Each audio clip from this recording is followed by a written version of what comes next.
नमस्ते दोस्तों, अगर आप लोग रेलवे के किसी भी एग्ज़ाम की तैयारी कर रहे हो, चाहे वो आरआरबी, एनटीपीसी हो, ग्रुप डी हो या और भी कोई एग्ज़ाम हो, तो इन सवालों को छोड़ने की गलती बिल्कुल भी मत करिएगा। ये सारे सवाल आज के ट्रिग्नोमेट्री के करवाने वाले हैं। बहुत महत्वपूर्ण सवाल हैं, पीवाईक्यू हैं। इससे आपको आइडिया लगेगा कि आने वाले एग्ज़ाम में जैसे ग्रुप डी आ रहा है, अभी एनटीपीसी सीबीटी 2 आ रहा है, उसमें किस टाइप से सवाल आपको देखने को मिलेंगे। तो क्लास में शुरू से अंत तक पूरा बने रहिएगा। एक एक कॉन्सेप्ट को बहुत बारीकी से आपको समझाएंगे, सटीक तरीके बताएंगे ताकि आपको सवाल को लगाने में कोई कठिनाई न जाए और कम समय के अंदर आप सवालों को लगा भी पाएँ। तो चलिए शुरू करते हैं। यहाँ पर पहला सवाल ट्रिग्नोमेट्री के, हालांकि सवाल जहाँ तक देखा जाता है आसान ही पूछे जाते हैं। कुछ 2-4% ऐसे होते हैं जिनमें आपको बहुत ज़्यादा दिमाग लगाना पड़ जाता है। ठीक है, तो यहाँ पर ये जो सवाल दिया गया है, इसमें थोड़ा सा अगर आप सोचेंगे तो ये सवाल बड़ी आसानी से बन जाएगा, ओरली बन जाएगा। इसमें पेन वेन चलाने की ज़रूरत नहीं है ना। क्या दिया है? sin 1 degree, sin 2 degree, sin 3 degree, ऐसे ही करते करते sin 180 डिग्री, फिर इसके बाद sin 181 डिग्री, कहाँ तक गया है? 196 डिग्री तक गया है ना। तो अब इसमें सबका मल्टीप्लाई हो रखा है, sin 1 degree multiply sin 2 degree, सबका मल्टीप्लाई हो रखा है। इसमें एक जगह क्या दिया गया है? sin 180 डिग्री दिया गया है। और sin 180 डिग्री की वैल्यू क्या होती है? यहाँ पर 0 के बराबर होती है ना। अब इस 0 से इधर भी कुछ ना कुछ मल्टीप्लाई हुआ है और इधर भी कुछ ना कुछ मल्टीप्लाई हुआ है, बहुत सारे टर्म्स यहाँ पर मल्टीप्लाई हुए हैं। तो 0 से चाहे किसी को भी मल्टीप्लाई कर लें हम, आएगा तो 0 ही हमेशा, है ना। तो इसमें कुछ नहीं करना था, सीधे सीधे आपको ये चेक करना था कि एक जगह हमारा 180 डिग्री है, ये इसकी वैल्यू साइन में 0 डिग्री 0 होता है, और ये 0 से जब सारी चीज़ें मल्टीप्लाई होंगी तो 0 ही आएगा। मतलब इसका जो करेक्ट आंसर होगा वो ऑप्शन नंबर ए होगा, 0 हो जाएगा। सवाल समझ में आ गया होगा अच्छे तरीके से। इस पैटर्न पर बहुत सारे सवाल आपको देखने को मिलते हैं। कभी कभी आपको यहाँ पे कॉस के टर्म में भी दे देता है इस तरीके से, है ना। तो उम्मीद करते हैं समझ में आ गया होगा, लगा भी लेंगे। आसान होते हैं ये सवाल, ये टाइप वाले। आगे चलते हैं हम लोग सेकंड वाले पे। ट्रिग्नोमेट्री के अंदर दोस्तों एक और बहुत महत्वपूर्ण टाइप है जिसमें आपको वैल्यू पूछी जाती है। हमें 0 से लेकर 90 तक में 0 डिग्री, 30 डिग्री, 45 डिग्री, 60 डिग्री और 90 डिग्री, इन सभी के वैल्यू सभी रेशियो में पता होते हैं, है ना। tan हो गया, sin हो गया, cos हो गया, cot हो गया, cosec हो गया, sec हो गया, सब का 0 से 90 तक में पता होता है। लेकिन जहाँ पे डिग्री यानी एंगल 90 डिग्री से आगे पहुँचता है वहाँ पर फिर दिक्कत होने लगती है। तो इसको लगाने का, इसको समझने का आपको बड़ा सिंपल सा तरीका यहाँ पर बता रहे हैं। बस 2 मिनट समय लेंगे, 2 मिनट में आपको पूरा समझा देंगे। जैसे यहाँ पर सेक 2100 डिग्री दिया गया है, इसको कैसे निकालेंगे। ठीक है, तो हम यहाँ पर थोड़ा सा कुछ छोटी वैल्यू लेकर समझते हैं। छोटी वैल्यू मतलब इसकी छोटी वैल्यू लेकर समझते हैं। जैसे मान लीजिए कि हमारे पास यहाँ पे साइन 215 डिग्री है, ठीक है, नहीं 225 डिग्री, ठीक है, साइन 225 डिग्री है। अब ये कैसे होगा? क्योंकि हमें तो पता है सिर्फ 0 डिग्री, 30 डिग्री, 45, 60 और 90 का, है ना। 225 का कैसे निकालेंगे? निकाल सकते हैं दोस्तों, तरीके होते हैं इसके। देखिए क्या तरीका होता है। पहले तो आप सभी जानते हैं क्वाड्रेंट के बारे में। क्वाड्रेंट के बारे में यहाँ पर एक प्लेन को 4 भाग में बांटा जाता है। 4 भाग में ये जो होता है 0 डिग्री का रेफरेंस पॉइंट होता है, फिर ये है आपका 90 डिग्री वाला पॉइंट, और ये है आपका 180 डिग्री वाला पॉइंट, ये है 270 वाला पॉइंट, है ना। और फिर इसके बाद ये वाला क्या हो जाएगा? 360 वाला पॉइंट, है ना। भाई एक चक्कर पूरा लगा लेंगे, यहाँ से ये 90 डिग्री, फिर ये 90 डिग्री, फिर ये 90 डिग्री, फिर ये 90 डिग्री, इस तरीके से, है ना। और इधर जब घूमेंगे एंटी क्लॉकवाइज डायरेक्शन में तो पॉजिटिव एंगल बनता है, क्लियर है। नीचे जब आते हैं तो नेगेटिव एंगल बनता है, ये चीज़ ध्यान रखिएगा, क्लियर है। तो अब हम यहाँ पे ये देख सकते हैं कि जो 0 डिग्री था वही 360 डिग्री है। मतलब जो 360 है, हर एक चक्कर के बाद हम 0 पे पहुँच जाते हैं, यानी एक 360 का मतलब सीधे सीधे वो 0 हो जाता है। क्लियर हो गई बात।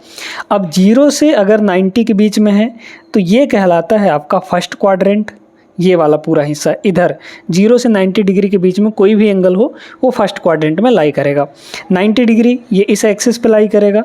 फिर इसके बाद ये होता है सेकंड क्वाड्रेंट जो 90 और 180 के बीच में होता है डिग्री में। फिर ये होता है आपका थर्ड क्वाड्रेंट, ये सारी चीज़ें नोट भी करते चलिएगा। और ये होता है हमारा फोर्थ क्वाड्रेंट। अब इनमें एक चीज़ और ध्यान रखना है कि जो फर्स्ट क्वाड्रेंट में है इसमें सारे के सारे ट्रिग्नोमेट्रिक रेशियो पॉजिटिव होते हैं। मतलब यहाँ पे साइन कॉस टैन जो भी हैं इसमें सारे यहाँ पर पॉजिटिव होते हैं, ऑल पॉजिटिव। ठीक है, इस वाले में सिर्फ और सिर्फ साइन और इसका रेसिप्रोकल उल्टा क्या होता है, साइन का उल्टा कॉसेक, सिर्फ यही दोनों यहाँ पर पॉजिटिव होते हैं। इसके अलावा जो भी होंगे वो नेगेटिव हो गए, जैसे टैन हो गया, कॉस हो गया, कॉट हो गया, सेक हो गया। ये तो साइन और कॉसेक को छोड़कर बाकी जो चार हैं वो इसमें नेगेटिव हो जाएंगे, ये दोनों पॉजिटिव। इसमें जो होता है, इसमें थर्ड वाले क्वाड्रेंट में टैन और इसका रेसिप्रोकल यानी कॉट, ये दोनों पॉजिटिव होते हैं। बाकी इसमें सारे यहाँ पर ये पॉजिटिव हो जाएंगे दोनों, और बाकी के जो हैं चार बचे हुए वो इस वाले क्वाड्रेंट में नेगेटिव हो जाते हैं, मतलब माइनस में आता है। फिर इसके बाद बात करें इसकी, अगर इस वाले में जो बचे हुए दो हैं कौन कौन से, कॉस बचा है और कॉस का उल्टा रेसिप्रोकल कितना होता है, सेक। तो इसमें कॉस और सेक ये बस दोनों यहाँ पर पॉजिटिव होंगे, बाकी इसमें सारे और जो हैं चार नेगेटिव हो जाते हैं। फर्स्ट क्वाड्रेंट में सारे के सारे पॉजिटिव होते हैं, कोई भी नेगेटिव नहीं होता। क्लियर है? तो ये बात तो समझ में आ गई। अब हमें जो भी एंगल दिया गया है उसको पहले आइडेंटिफाई करिए कि किस क्वाड्रेंट में वो बैठ रहा है, किस क्वाड्रेंट में जा रहा है। जैसे हमारे पास यहाँ पे आपका कितना दिया है, 225 डिग्री। अब ये 225 कहाँ होगा, 180 से बड़ा है, तो 180 से बड़ा और 270 से छोटा है, मतलब इस वाले क्वाड्रेंट में आएगा, थर्ड वाले में, थर्ड वाले चतुर्थांश में आ जाएगा ये। अब थर्ड वाले चतुर्थांश में आएगा तो इसको क्या लिख सकते हैं हम लोग, इस 225 को हम लोग लिख सकते हैं। अब एक बहुत महत्वपूर्ण चीज़ हम आपको बताने वाले हैं, इसको अगर आप मिस करेंगे तो फिर कन्फ्यूज़न क्रिएट हो जाएगा। यहाँ पर ये चीज़ है कि जब भी ये एंगल दिया है इसको लिखने के लिए आप हमेशा इस वाले लाइन का यूज़ करिए, चाहे तो 0 डिग्री, 360 डिग्री या 180 डिग्री, इनका यूज़ करिए दोस्तों। ये 90 और 270 का मत यूज़ करिए। कैसे? हम ऐसा कह रहे हैं कि जैसे हमारे पास ये 225 है, हम इसको दो तरीके से लिख सकते हैं। इस 225 को एक तो लिख सकते हैं, अगर इस वाले लाइन का यूज़ करें, 180 का यूज़ करें तो 180 + 45 लिखा जा सकता है कि नहीं, बिल्कुल लिखा जा सकता है। और इसी 225 को लिखने का दूसरा तरीका है इसका यूज़ करके, 270 - 45, 270 में 45 घटाएंगे तो भी 225 आएगा। तो हम 225 को या किसी भी एंगल को हम दो तरीके से लिख सकते हैं अगर वो किसी क्वाड्रेंट में लाई कर रहा है तो। एक तो इस वाले के हिसाब से, अगर सेकंड में है तो 90 के हिसाब से लिख सकते हैं, एक 180 के हिसाब से लिख सकते हैं। तो हम रिकमेंड करेंगे कि आप 90 और 270 पे मत जाइए, इसको लेकर मत करिए, रेफरेंस उसको मत बनाइए। आपको क्या करना है, इस लाइन पर रहना है, या तो 0 डिग्री या 360 डिग्री या फिर 180 डिग्री, किसी भी एंगल को सिर्फ इस लाइन के अकॉर्डिंग सेट कर लीजिए। तो हमने क्या किया, यहाँ पर इस 225 को 270 - 45 ना लिखकर 180 + 45 लिख दिया। क्लियर है? तो 180 पे आ गए। अब इसमें देखिए, क्योंकि जब हम 90 या फिर 280 लेते हैं ना तो ये वाला चेंज होने लगता है, और हमें चेंज करना नहीं है यहाँ पर, नहीं तो और कन्फ्यूजन हो जाता है कौन किस में चेंज होगा। ये एक चीज़ और याद रखना पड़ता है ना, इसलिए मत करिए। तो अब यहाँ पे क्या हो जाएगा, देखते जाइए। ये तो यही रहेगा, साइन रहेगा। हाँ, एक चीज़ और, ये किस क्वाड्रेंट में गया था, थर्ड क्वाड्रेंट में। थर्ड क्वाड्रेंट में देखिए साइन क्या होता है, इस वाले में टैन और कॉट को छोड़कर बाकी सारे नेगेटिव, तो ये नेगेटिव हो जाएगा, मतलब माइनस साइन साइन, और इस एंगल को सीधे सीधे यहाँ पर चिपका दीजिए, मतलब साइन 45, यानी कितना आ गया हमारे पास, -45। अब साइन 45 की वैल्यू तो आप सभी जानते हैं, है ना, 0 से लेकर 90 तक सबका जानते हैं, 1/√2 होता है। तो -1/√2 यानी कि साइन 225 की वैल्यू कितनी हो जाएगी, -1/√2 हो जाएगी। क्लियर है यहाँ तक? एक और ऐसे ही समझिएगा, देखते हैं यहाँ पे दूसरा वाला। जैसे मान लीजिए कि हमारे पास यहाँ पे दिया है tan यहाँ पर दिया गया है 240 या फिर 300 दिया गया है ना, ये tan 300 डिग्री है। tan 300 डिग्री अगर है तो अब ये किस में जाएगा, 270 और 360 के बीच में है कहीं ना कहीं, है ना। तो इसको क्या लिखा जा सकता है, tan 300 को क्या लिख सकते हैं, अब हमने बताया था 270 प्लस 30 भी लिखा जा सकता है, लेकिन हमने बोला था 90 और 270 को मत लीजिए, आप इस 300 को इसके टर्म में लिखिए 360 के। तो इस 300 को क्या लिखा जा सकता है, 360 माइनस 60, यही तो लिख सकते हैं, है ना। तो अब देखिए क्या हो जाएगा, ये किस में आया है, फोर्थ में। फोर्थ क्वाड्रेंट में tan आपका निगेटिव होता है, बाकी कॉस और सेक को छोड़कर बाकी सारे नेगेटिव, तो ये नेगेटिव माइनस आएगा और tan का tan ही रहेगा, और यहाँ पे 60 है तो 60 ले लीजिए बस। और tan 60 की वैल्यू कितनी होती है, √3 के बराबर, तो मतलब -√3 आ जाएगा tan 300 की वैल्यू। ठीक है, क्लियर है, अब आप लगाना सीख गए होंगे। लेकिन जब दोस्तों यहाँ पे वैल्यू 360 से ऊपर जाता है तब कैसे करते हैं, जैसे ये 360 से ऊपर है, क्योंकि एक चक्कर घूमेंगे तो 360, दो चक्कर घूमेंगे तो फिर 720 डिग्री हो जाएगा, 360 प्लस 360 इस तरीके से। मतलब जितनी बार हम 360 डिग्री घूमेंगे हम 0 पे पहुँचाएंगे, ये काम हमें देखना है।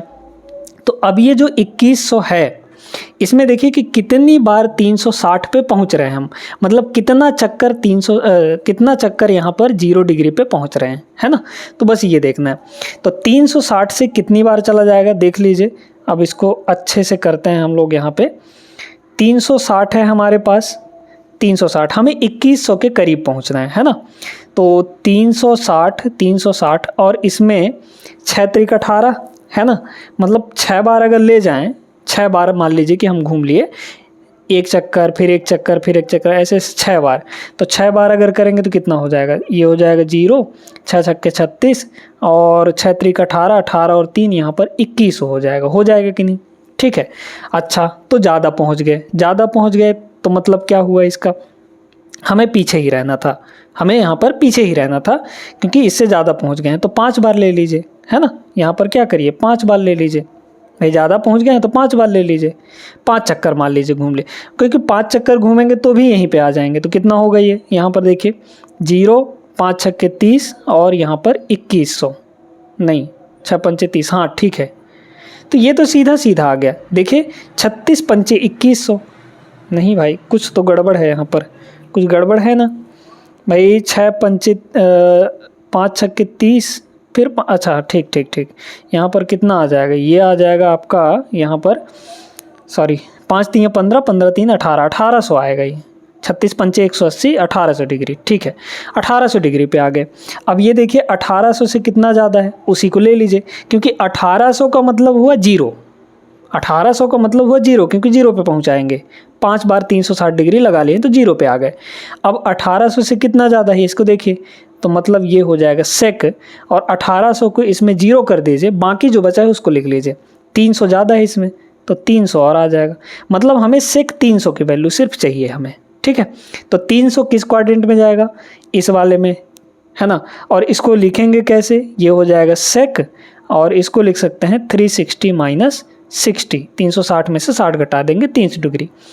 सेक क्या होता है, पॉजिटिव होता है, तो ये प्लस में ही रहेगा, सेक का यहाँ पर सेक ही रहेगा। और 60 डिग्री, सेक 60 डिग्री कितना हो जाएगा यहाँ पे देख लीजिए, सेक 60 कॉस 60 कितना होता है 1/2, तो ये हो जाएगा 2 सीधे, है ना। तो option number C is the correct answer. अब आई होप आप लोग सीख गए होंगे ये टाइप का सवाल लगाने के लिए। नेक्स्ट यहाँ पर देखिएगा, अब इस टाइप के सवालों में ज़्यादा दिमाग लगाना नहीं होता है, सीधे एक ट्रायंगल बनाइए, क्योंकि एक वैल्यू दी गई, साइन बी की वैल्यू √3/2 दिया है, हमें ये सारी चीज़ें चाहिए। लेकिन अगर ये वैल्यू ऐसा दिया है कि हम यहाँ पे एंगल कुछ रख सकें, ठीक है, किसी एंगल की ही वैल्यू ये दी गई है, तो फिर ये ज़्यादा आसान और बन जाता है। लेकिन अगर आपको कोई ऐसा वैल्यू दिया गया है, जैसे ये क्या है, साइन कितने डिग्री की वैल्यू √3/2 होती है, तो आप सभी जानते हैं कि साइन 60 की वैल्यू होती है, मतलब बी हमारा कितना होना चाहिए, यहाँ पे 60 डिग्री होना चाहिए बस। तो एंगल यहाँ से पता चल गया। लेकिन अगर ये वैल्यू कुछ उटपटांग सा दिया रहता जो किसी भी एंगल का वैल्यू नहीं है, तो फिर उसको ट्रायंगल बना के निकालना पड़ता है ना। अभी इसको बता देंगे, अभी देखिए फिलहाल। तो बी की वैल्यू हमारे पास पता चल गई, साइन 60 की वैल्यू √3/2, यानी बी हमारा 60 डिग्री का होना चाहिए। बस इनमें सभी 60 डिग्री रख दीजिए, कितना हो जाएगा, तो होगा √3 और कॉसेक बी, मतलब कॉसेक 60, साइन 60 होता है √3/2, है ना, √3/2। तो कॉसेक कितना हो जाएगा 2/√3, क्योंकि उसका उल्टा होता है। तो ये कॉसेक 60 हो गया 2/√3, ये हो गया।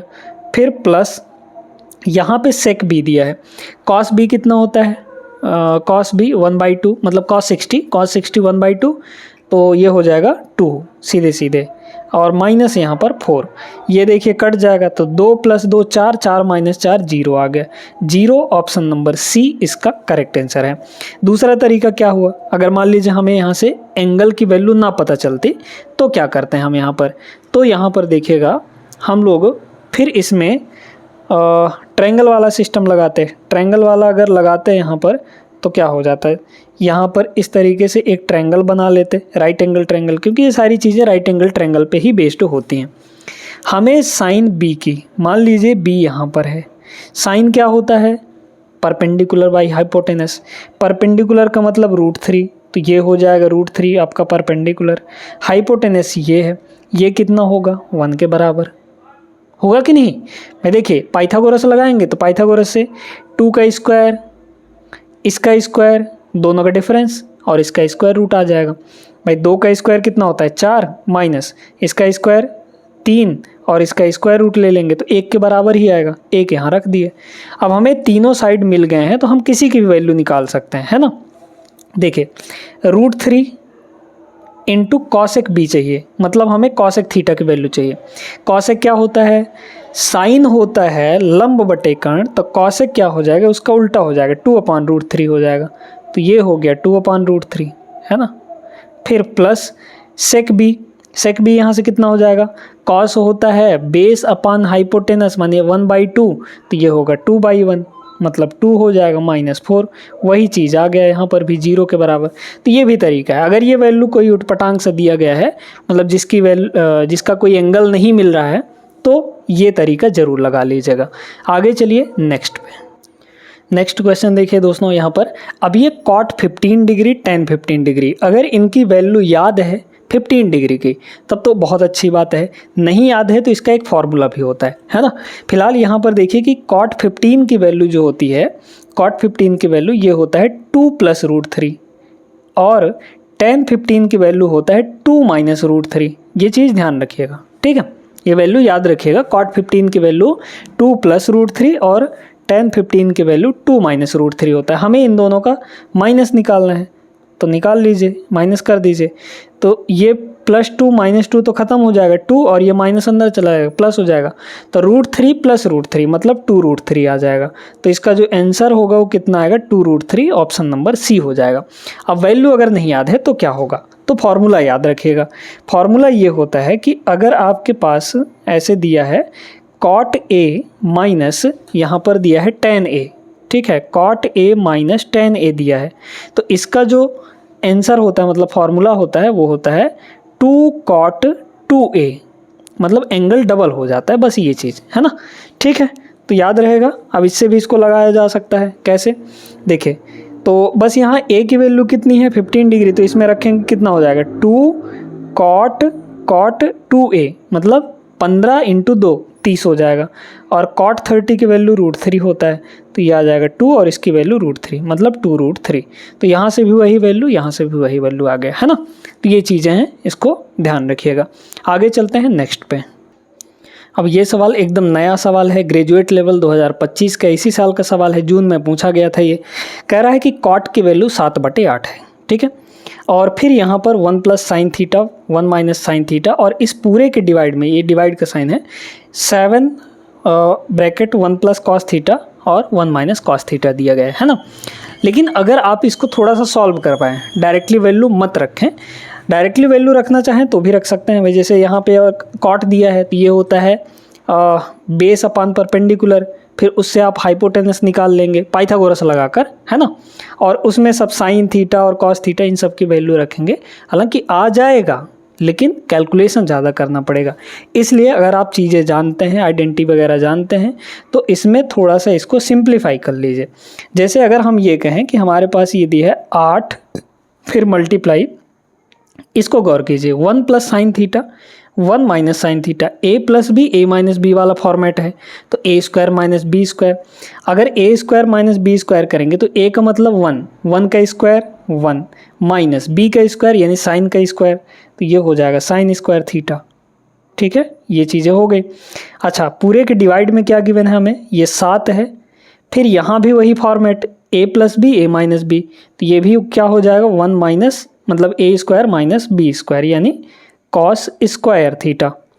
अब ये जो होता है एक आइडेंटिटी है, साइन स्क्वायर थीटा, आप सभी जानते हैं कि sine square theta plus cos square theta कितना होता है 1 के बराबर। अगर हम इसको उधर ले जाएंगे तो 1 माइनस कॉस स्क्वायर बन जाएगा जो कि साइन स्क्वायर के बराबर होगा। अगर साइन को उधर ले जाएंगे तो 1 माइनस साइन स्क्वायर हो जाएगा जो कि कॉस के बराबर होगा। तो सीधे सीधे इसमें देखिए कि 8 मल्टीप्लाई ये कितना है, कॉस स्क्वायर थीटा है। ठीक है, डिवाइड में 1 माइनस कॉस कितना होगा, साइन स्क्वायर हो जाएगा, ये हो जाएगा साइन स्क्वायर थीटा। अब कॉस बटे साइन कॉट होता है, कॉस बटे साइन कितना होता है, कॉट होता है। अच्छा, नीचे 7 भी है ना, तो ये हो जाएगा 8/7 मल्टीप्लाई ये कितना है, कॉट स्क्वायर थीटा, ये कितना हो जाएगा, कॉट स्क्वायर थीटा हो जाएगा। भाई कॉस बटे साइन कितना होता है, कॉट होता है, तो उसका स्क्वायर कर देंगे सीधे सीधे, ये हो जाएगा 8/7। और इस कॉट थीटा की वैल्यू गिवन थी 7/8, तो 7/8 का स्क्वायर करेंगे मतलब ये हो जाएगा 7 का स्क्वायर अपॉन 8 का स्क्वायर। एक 8 से 8 कट जाएगा, यहाँ पर 7 से 7, एक 8 से एक 8 कट जाएगा, ऊपर 7 बचा नीचे 8 बचा, तो 7/8 ऑप्शन फर्स्ट करेक्ट आंसर होगा। क्लियर है, आगे चलिए। यहाँ पर एक आइडेंटिटी आपको बता दिए हैं, कौन सा, sine square theta plus cos square theta की वैल्यू 1 होती है। दो और आइडेंटिटी हैं, उन दोनों को भी देख लीजिए।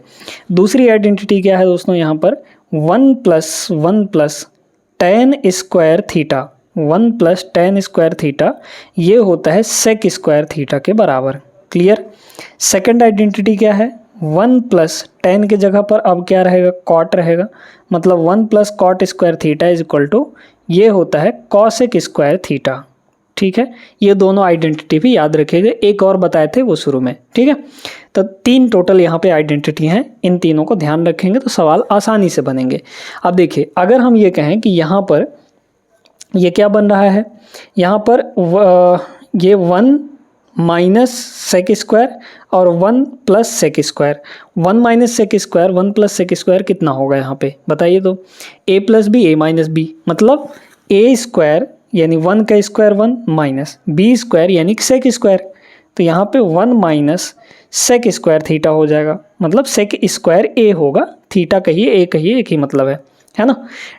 डिनोमिनेटर में क्या है अपने पास, डिनोमिनेटर में यहाँ पर है 1 माइनस कॉसेक ए और 1 plus cosec A minus B A plus B, वही चीज़, तो ये हो जाएगा 1 minus cosec square theta, cosec square A. ठीक है, थीटा नहीं है यहाँ पर, ए है। चलिए, तो ये हो गया यहाँ तक। अब ध्यान से समझिए, इन दोनों आइडेंटिटी पे बैठाइए। जैसे अगर हम सेक स्क्वायर को इधर ले आएँ, 1 को यहीं रहने दें, तो 1 और ये इधर आएगा तो माइनस हो जाएगा, 1 minus sine sec square theta, और इस tan को उधर ले जाइए तो मतलब माइनस tan स्क्वायर थीटा, तो कह सकते हैं कि 1 माइनस सेक स्क्वायर थीटा जो होगा वो माइनस tan स्क्वायर थीटा होगा, तो ये कितना होगा, minus tan square A divide by, इसको देखिए, इसको इधर ले आएंगे तो कॉट उधर चला जाएगा, मतलब ये हो जाएगा माइनस का कॉट स्क्वायर ए, माइनस से माइनस फाइनली आपका कट जाएगा, ये कैंसिल आउट हो जाएगा। हमें गिवन क्या है, यहाँ पे tan की वैल्यू गिवन है भाई, 3 tan a की वैल्यू 4 है, इसको उधर ले जाएंगे 4/3 हो जाएगा, हमें tan की वैल्यू दी गई है ना। ये कॉट क्या होता है, tan का रेसिप्रोकल यानी 1/10, तो इसको क्या लिखा जा सकता है, इस वाले को ऐसे लिख सकते हैं, इसको लिख सकते हैं tan स्क्वायर a लिख सकते हैं, ये tan ऊपर चला जाएगा भाई, डिनोमिनेटर में तो ऊपर चला जाएगा, तो ये tan पावर 2 पहले से था, ये tan पावर 2 ऊपर जाएगा तो tan 4 थीटा हो जाएगा, tan पावर 4a हो जाएगा।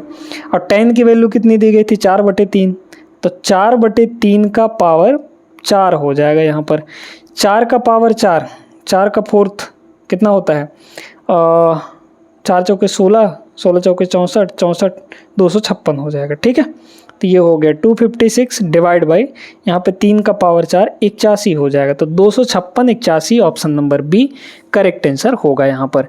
उम्मीद करते हैं समझ आया होगा अच्छे से ये सारे सवाल। अब आप लोग लगा भी लेंगे अच्छे तरीके से। नेक्स्ट पे चलिए 7th क्वेश्चन।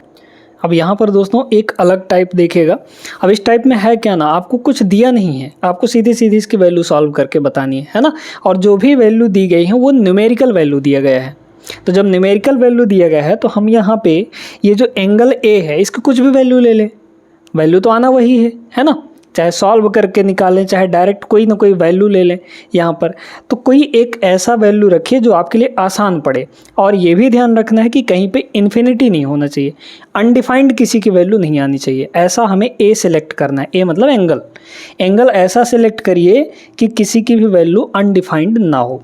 तो सबसे सेफ होता है कि ए की वैल्यू 45 डिग्री ले लें, है ना। 45 डिग्री पे कोई आपका अनडिफाइंड नहीं होता।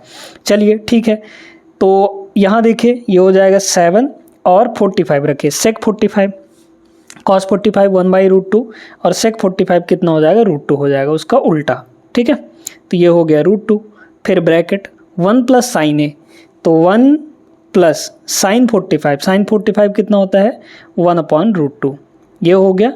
फिर सेक मतलब वही √2 और प्लस, अरे यार √2 होगा ना यहाँ पे, प्लस सॉरी माइनस tan 45 1 के बराबर होता है, तो यहाँ पर हो गया 1 और सबसे लास्ट में माइनस का 4 दिया गया था।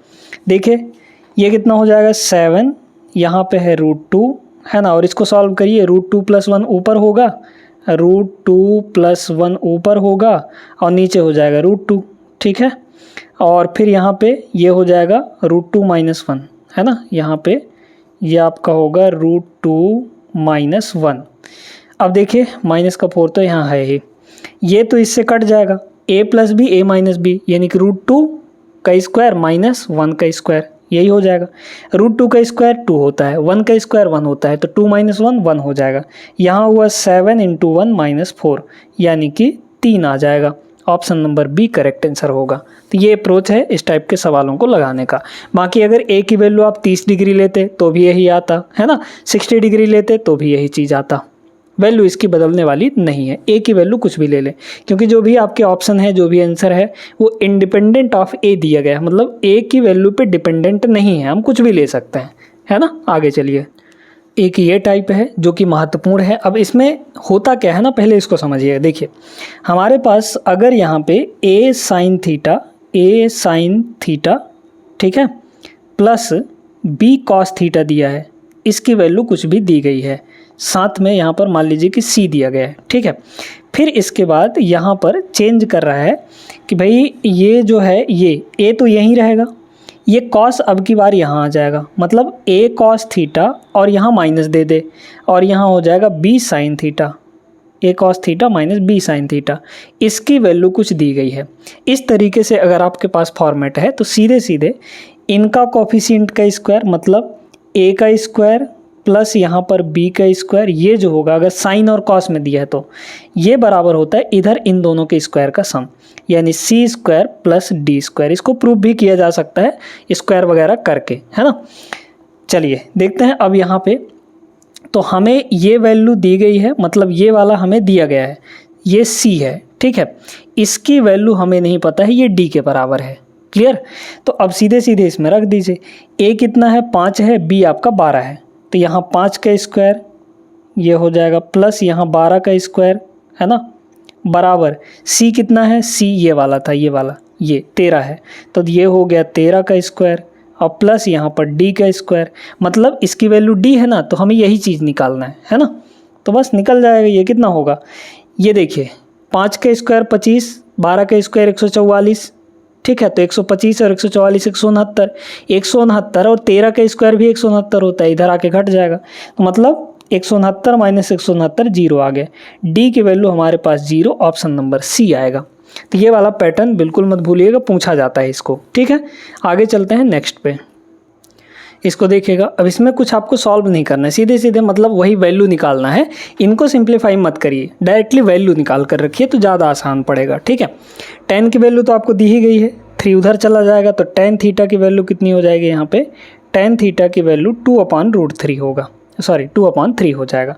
अच्छा, अगर ये आपका परपेंडिकुलर है और ये आपका बेस है ना, यही ना होता परपेंडिकुलर बाय बेस, तो हाइपोटेनस यहाँ से कितना हो जाएगा, कितना होगा, इसका स्क्वायर प्लस इसका स्क्वायर, यानी कि 4 और 9 13 का रूट आ जाएगा, तो हाइपोटेनस यहाँ पे 13 आ जाएगा, है ना। अब सीधे सीधे रखिए, यहाँ पे वैल्यू रखिए, √13 ये हो गया √13, ठीक है, मल्टीप्लाई साइन थीटा दिया है। साइन क्या होता है, परपेंडिकुलर बाई हाइपोटेनस, परपेंडिकुलर कितना है 2, डिवाइड बाई हाइपोटेनस कितना है √13, तो यहाँ हो गया √13, माइनस दिया है तो minus 3 tan theta, 3 into tan theta तो दिया ही था, 2/3 था यहाँ पे, और डिवाइड बाई पूरे के डिवाइड में, ये डिवाइड में लगा है, डिवाइड में ये सारी चीज़ें दी गई है। अब यहाँ से नीचे आपको कुछ करने की ज़रूरत नहीं है, क्योंकि ऊपर से ही आंसर आ जाएगा, बाकी रखना चाहें तो रख सकते हैं, आपकी मर्जी है। कैसे, 3 से 3 कटा, √13 से √13, यहाँ 2 यहाँ 2, 2 - 2 0 आ गया, ऊपर 0 आ गया, तो नीचे चाहे कुछ भी हो आंसर 0 ही आना है ना। तो इस पूरे की वैल्यू क्या हो जाएगी 0, option number B correct answer रहा। आगे चलिए नेक्स्ट पे, इस सवाल को देखिएगा, ये थोड़ा सा लॉजिकल सवाल है। लॉजिकल कैसे है, cos 42 की वैल्यू p दिया है, हमें tan 48 चाहिए, ये 42 है, ये 48 है। थोड़ा सा अगर ध्यान लगाएंगे तो 42 और 48 दोनों मिलाकर 90 डिग्री होता है, तो कहीं ना कहीं रिलेशन बन रहा है। अब कैसे बन रहा है ध्यान से देखिए, हम यहाँ पर लगा लेते हैं ये, ठीक है। अब इसमें कह रहा है cos 42, मतलब 42 यहाँ होगा, है ना, अगर cos थीटा कहेंगे cos 42 तो यहाँ हो जाएगा, ये p के बराबर। cos क्या होता है, बेस डिवाइड बाई हाइपोटेनस, तो इसको p/1 कह सकते हैं, मतलब बेस कितना होगा p हो जाएगा और हाइपोटेनस कितना हो जाएगा 1 हो जाएगा। अच्छा, अगर ये दोनों पता है तो ये तो निकाला जा सकता है, ये कितना होगा √, अकॉर्डिंग टू पाइथागोरस 1 का स्क्वायर माइनस इसका स्क्वायर, तो 1 स्क्वायर माइनस p² हो जाएगा, ठीक है, ये हो गया क्लियर। तो ये हमारे पास आ गया। अब बड़े गौर से देखकर बताइए कि ये तो ऑलरेडी 90 डिग्री है, तीनों मिलाकर 180 होता है, तो इस जिसमें से ये 90 है तो बाकी ये दोनों मिलाकर 90 होने चाहिए। अगर ये 42 है तो ये कितना होगा हमारे पास 48 डिग्री होगा, और उसी की वैल्यू पूछी गई थी। अब 48 डिग्री के लिए हमें क्या चाहिए, यहाँ पर हमें चाहिए tan 48 चाहिए, है ना, tan 48 डिग्री, ये क्या होता है परपेंडिकुलर बाय बेस। अच्छा, 42 डिग्री के लिए परपेंडिकुलर ये था, सामने वाला किसी भी एंगल के लिए उसके सामने वाला ही परपेंडिकुलर होता है, ये चीज़ ध्यान रखना है आपको। तब 48 के सामने कौन है, p है, तो ये हो जाएगा p, ये परपेंडिकुलर हुआ, और इस एंगल के साथ वाला जो साइड है वो बेस कहलाता है, एंगल के सामने वाला परपेंडिकुलर कहलाता है, और उस एंगल के बगल वाला साथ वाला जो साइड होता है वो उसका बेस कहलाता है, उस एंगल के लिए, पर्टिकुलर एंगल के लिए, ठीक है। तो डिवाइड में क्या हो जाएगा √1 माइनस p², ये आ गया हमारे पास आंसर। tan 48 की वैल्यू ये हो जाएगी, कहाँ है, ऑप्शन नंबर सी, 1/√1 माइनस p², ठीक है। तो option C is the correct answer इस सवाल का। उम्मीद करते हैं कि यहाँ पर समझ में आ गया होगा, और ये सेशन भी आप बहुत अच्छे से समझ गए होंगे दोस्तों। बहुत महत्वपूर्ण 10 सवाल यहाँ पर किए हैं, इनका कॉन्सेप्ट आपको बताए हैं। अगले क्लास में कुछ और सवालों को इसी तरीके से हम लोग करेंगे। ये वीडियो पसंद आई हो तो लाइक कर देना है, चैनल को सब्सक्राइब कर लीजिएगा। मिलते हैं नेक्स्ट क्लास पे, तब तक के लिए जय हिंद।